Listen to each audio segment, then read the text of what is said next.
अपमान, बेइज्जती क्या कभी हुई है आपकी? कभी ना कभी तो हुई होगी।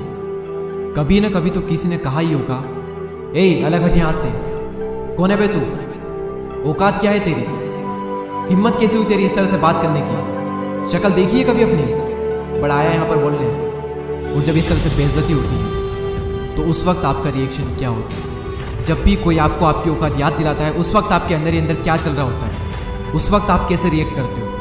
अंदर ही अंदर क्या थॉट्स आते हैं? गुस्सा भी आता होगा, बहुत बुरा भी लगता होगा। पर क्या हो अगर मैं कहूँ कि बेइज्जती होना भी ज़रूरी है, मजाक बनना भी ज़रूरी है। क्योंकि इतिहास गवाह है कि जो जो इंसान ज़मीन से उठकर आसमान की ऊंचाइयों पर पहुंचा है ना, हर किसी का कभी ना कभी तो मजाक ज़रूर बनाए, कभी ना कभी तो बेइज्जती ज़रूर हुई है और कई बार हुई है। बात है सन 1999 की, जब रतन टाटा ने अपनी पहली passenger car Tata indica launch की थी और शुरुआती समय में ही ये बुरी तरह से फेल हो गई।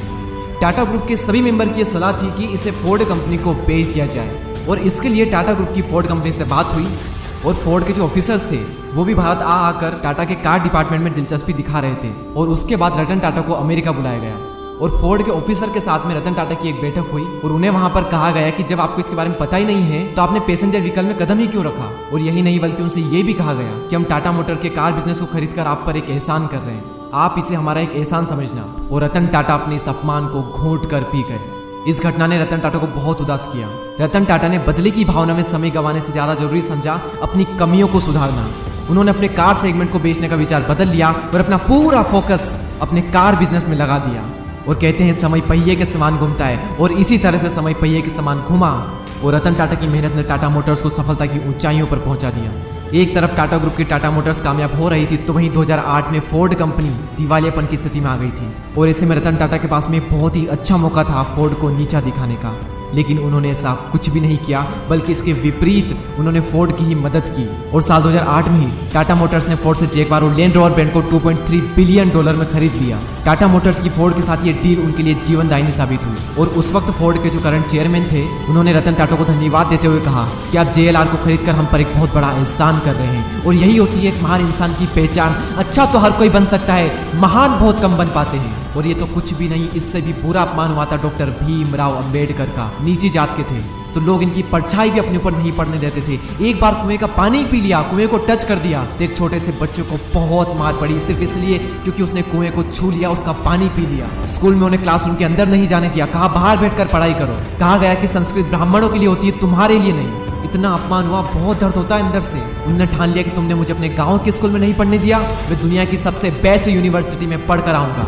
और कोलंबिया यूनिवर्सिटी से उन्होंने MA किया और उसके बाद लंदन स्कूल ऑफ इकोनॉमिक्स से MSc की और उसके बाद में लॉ की पढ़ाई की और फिर PhD की। और फिर जब वापस आए तब उन्हें मिलिट्री सेक्रेटरी की नौकरी मिली, जो उस वक्त बहुत ही अच्छी नौकरी थी। लेकिन उसके बावजूद भी उनका अपमान हुआ और वो अपमान उनके दिल पर लगा। उन्हें तब भी कुएं का पानी पीने का अधिकार नहीं था। वहां का चपरासी तक उन्हें फाइल फेंक कर देता था, कहता था कि गद्दी पर बैठ गया तो क्या हुआ है, तो अभी भी निचली जात का ना। बस उन्होंने भी इसी अपमान को घूंट करके पी लिया और भारत का संविधान लिख दिया और अपना हक पा कर रहे। और अपना हक तो पाया ही, साथ साथ निचली जाति के लोगों को भी उनका अपना हक दिलाया। मैंने कहा ना, अपमान जरूरी है, बेइज्जती से ही बदलाव आता है। अंग्रेजों ने एक बार गांधी जी को ट्रेन से धक्के मार कर बाहर निकाल दिया था, बहुत बेइज्जती हुई थी।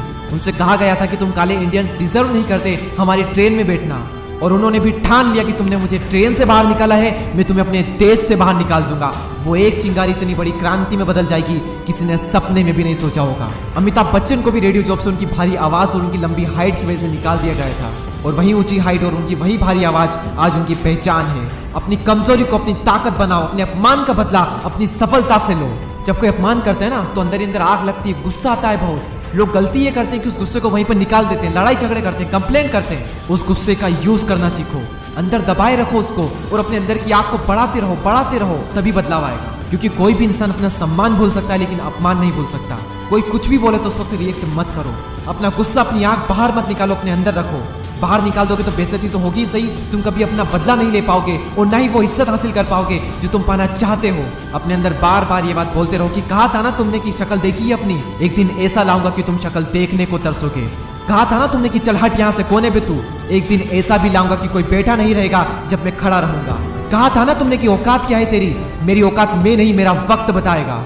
क्योंकि जब समय का पहिया घूमता है ना तो उसमें अच्छे अच्छे घूम जाते हैं। और बार बार अपने अंदर ये बात दोहराते रहें कि ठुकराया है जिन्होंने मुझे मेरा समय देखकर, वादा है मेरा एक दिन ऐसा भी समय लाऊंगा कि मिलना पड़ेगा उन लोगों को मुझसे, मेरा समय लेकर। और मैंने इस वीडियो में जो आपको एग्जाम्पल बताए हैं, रतन टाटा, डॉक्टर भीमराव अंबेडकर, महात्मा गांधी, अमिताभ बच्चन और ना जाने से कितने लोग हैं जो हमें बताते हैं कि जिंदगी वो नहीं है जो हमें मिलती है, बल्कि जिंदगी तो वो है जो हम बनाते हैं। और किस तरह बेइज्जती का जवाब दिया जाता है बिना